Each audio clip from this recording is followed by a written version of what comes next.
to finalize all discussed matters, and we agreed with President Trump that he will host us, and maybe in Washington, European leaders and Ukrainian delegation, yes, in January, and Ukraine is ready for peace. And once again, would like to thank President Trump for a warm welcome and substantial discussion. Thank you, Mr. President. Thank you very much. Thank you so much, Mr. President. Any questions, please?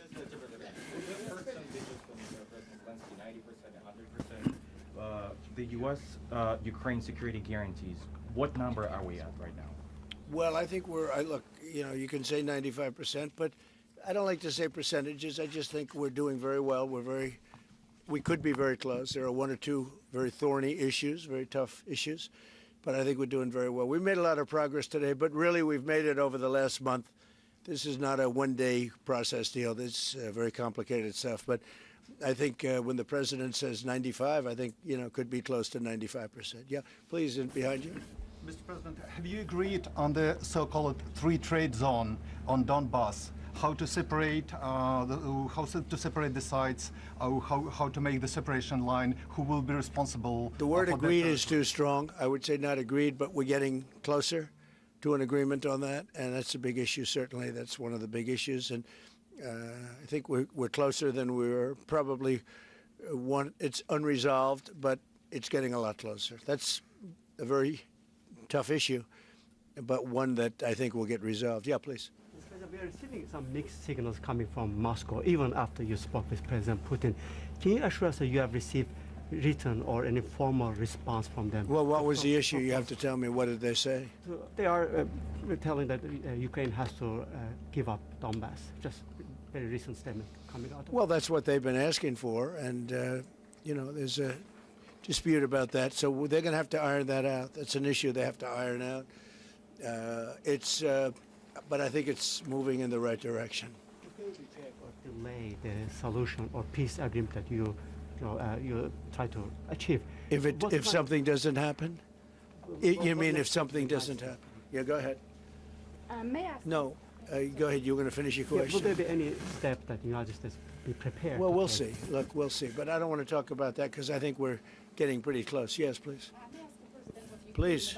About territorial question, Mr. President, what is your take on Donbass status? Are you prepared to see it as a free economic or demilitarized zone? No, we spoke about 20 points plan, and I'm happy that really our teams very close to results, and I agree with President Trump that our teams work not one day and not one week, more than 1 month, beginning from Geneva, then 2 meetings in Miami, then we had Berlin, and now we have Mar-a-Lago. So this is a very difficult question. You know our position, so it's, we have to respect our law and our people. We respect the territory which we control. And of course, our attitude is very clear. That's why President Trump said this is a very tough question. And of course, we have with Russians different positions on it. And have you discussed referendum about? No, when we speak about referendum, we spoke that it's one of the key. We can have referendum on any kind of points of this plan. I said that we can use referendum like for the plan, or we cannot use referendum. It's one of the key. We can use, this possibility of parliament to vote according to the law or to have referendum.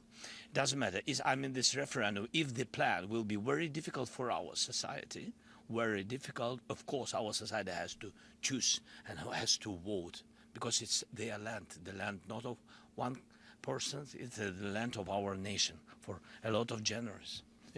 They'll probably have to get their plan approved by Parliament or by referendum of the people. You would think that they want, I know they had a poll that it's 91% in favor of ending this war, so they want to end it like everybody wants. Russia wants it ended, everybody wants it ended, and we want it ended. I want it ended because I don't want to see so many people dying. We're losing massive numbers of people, the biggest by far since World War II. So we want to see it ended, absolutely. President Trump, you said at the top that you plan to speak again tomorrow. Is that correct? I might. It depends on what happens tomorrow. If there's an additional something to add, otherwise there's no reason to. We're in the process. Jared and Steve are working very hard to get something done. And if there's something that comes up, I'd speak. But otherwise, I don't think there's any reason to. In your mind, sir, what are the thorniest issues still unresolved after the? Well, I think the land you're talking about. Some of that land has been taken. Some of that land is maybe up for grabs, but it may be taken over the next period of a number of months. And you're better off making a deal now. Look, let me tell you, they have been very brave. They fought very hard and continue to fight very hard and do tremendous damage. But Russia would like to see it end, and Ukraine would like to see it. And I think it's time to end. And a lot of very brave people, a lot of people that are dead right now, unfortunately, because I've said, and nobody's disputed it, that if the election weren't rigged and stolen, 2020, you wouldn't have had this war. It would have never happened. And it didn't happen for 4 years. Never was even thought to happen. And I spoke with President Putin. I got along with him very well, despite the Russia hoax, which was a total hoax. He used to say, what is going on over there? But it was a total hoax, as he knew and as I knew. But I spoke to him, and we'd talk about Ukraine. I've said it before. It was the apple of his eye, but he wasn't going to do anything about it. He didn't do anything about it until I was gone, and then a lot of really bad statements were made by people, by a lot of people, I guess, but by a certain president that we had who was a disaster. Yes? Do you anticipate going to Ukraine if you can get to an agreement?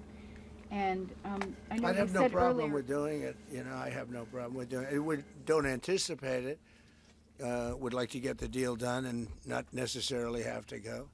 I've offered to go and speak to their parliament, and you know, if that would help. I don't know if that would help. I think it would probably help, but I don't even know if that's. You're welcome. Yeah, no, I know. Always. So I'm not sure that it would be really necessary, but if it would help save 25,000 lives a month or whatever it may be, I would certainly be willing to do that. Yeah, please. No, behind you. Thank you, Mr. President. And how about Are you? Where are you from? from Ukraine? Good, I had a feeling. Public broadcaster. Good. And how about Zaporizhzhia nuclear plant? Have you discussed this question?